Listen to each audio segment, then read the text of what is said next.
మరి ఇటువంటి వారిని నా రిక్వెస్ట్ కేసీఆర్ గారితో, కేటీఆర్ గారితో, వారిని మీ పక్కన పెట్టుకొని నిజం మాట్లాడే నన్ను బయటకు పంపితే మరి పార్టీ బాగుంటుందా? దయచేసి అది నా నైజం కాదు, ఆడపిల్లలకు అట్లా ఉండదు. ఆడపిల్లలు ఇల్లు బాగుండాలనుకుంటారు. నా మనసుకి ఎంత గాయమైతే, నాకు ఎన్ని అవమానాలు అయితే, నాకెంత ఇన్సల్ట్ అయితే, నా మీద ఎన్ని కుట్రలు జరిగితే నేను ఇట్లా మాట్లాడుతున్నది నా బాధ, ఇది నా ఆవేదన. నాన్న చూస్తలేరేంది వీళ్ళన్న నా ఆవేదన, చూసుకుంటా క్షమిస్తారేంది, ఇంకెన్నిసార్లు క్షమిస్తారన్నది నా బాధ. అంతే తప్ప నాకేం కోపం ఉంటుంది? ఎందుకు కోపం ఉంటుంది? నాకు ఎన్ని జన్మల పుణ్యం ఉంటే కేసీఆర్ లాంటి తండ్రి దొరుకుతాడు? కోట్లలో ఒకరికి ఉండేటటువంటి తండ్రి నాకు దొరికాడు. ఆయన లేకపోతే నేనెవరు ప్రపంచానికి తెలుస్తుందా? నాకెందుకు అవసరం ఉంటుంది? నాకేం కోపం ఉంటుంది కేసీఆర్ గారి మీద? నాకు టీఆర్ఎస్ పార్టీ మీద ఎందుకు కోపం ఉంటుంది? నాకు 27 సంవత్సరాలు ఉన్నప్పుడు నేను నా కొడుకులు చిన్న పిల్లగాన్ని పసుగుడ్డుని ఎత్తుకొని ఇక్కడికి వస్తే ఆ రోజు నుంచి ఈ రోజు వరకు నేను రోడ్డు మీదనే ఉన్నా, ఉద్యమాలే చేస్తున్నా, పోరాటాలే చేస్తున్నా, తెలంగాణ ప్రజల కోసం పనిచేస్తున్నా. 2014 నుంచి అధికారంలో ఉన్నప్పుడు కూడా నా ఇంటి దర్వాజాలు ఎప్పుడు తెలిసే ఉన్నాయి. ఇక్కడ ఉన్న మీడియా మిత్రులందరికీ తెలుసు. అధికారంలో ఉన్నా లేకున్నా నేను ఇట్లనే ఉన్నా.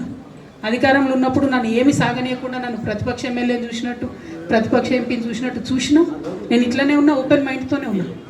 నేను కోరేది ఒకటే, కేసీఆర్ గారి ఆరోగ్యాన్ని కాపాడండి రామన్న, పార్టీని కాపాడండి, పార్టీలో ఉన్న కార్యకర్తల్ని కాపాడండి, అందరు బాగుండేలాగా ప్రజా సమస్యలు తీసుకోండి. నాకు అంతకుమించి కావాల్సింది ఏం లేదు.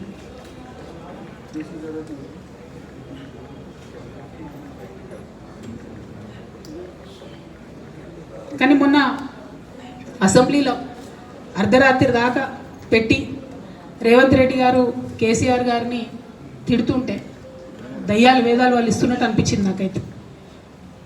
దానికి ఈయన హీరోలాగా ఎదుర్కొన్నాడు, ఈయన 6 అడుగుల బుల్లెట్ అని పార్టీ అంతా ట్వీట్ చేస్తే, మరి 6 అడుగుల బుల్లెట్ ఎవరికి గాయం చేస్తుంది? ఎండ్ ఆఫ్ ద డే ఇవాళైతే నన్ను గాయపరిచింది, రేపు రామన్నను గాయపరుస్తారో కేసీఆర్ని గాయపరుస్తారో. జాగ్రత్తగా ఉండండి రామన్న, నేను చెప్పేది ఏం లేదు. జాగ్రత్తగా ఉండండి, కేర్ఫుల్గా ఉండండి. ఎట్ ద సేమ్ టైం ఈ హరీష్ రావు గారి కారణంగా గమ్మత్ ఏముంటుందంటే, ఒకసారి హంపికి పోతారు వీళ్ళందరూ, మీ అందరికీ తెలుసు ఆ స్టోరీ. హంపికి పోయి పాటలు పాడుకుంటారు, మొత్తము చాలా మంది కలిసి కేసీఆర్ గారిని చాలా అవమానకరంగా మాట్లాడతారు, ఒక పార్టీని వెన్నుపోటు కొడదామని డిజైన్ చేశారు. ఇదంతా వీరికి తెలుసు, హరీష్ రావు గారికి తెలుసు. నేను ఆ రోజు సాక్ష్యం ఉన్న హరీష్ అన్న వచ్చి లిటరల్లీ రామన్న చేతులు పట్టుకొని, అరే మామయ్యకి ఎప్పుడా సింక్ ఆర్ సేల్, నేను మామయ్యతోనే ఉంటా అని చెప్పి అక్కడ మాట్లాడుకున్న వాళ్ళందరూ పెద్దసారి దగ్గర అవుట్ చేసిండి.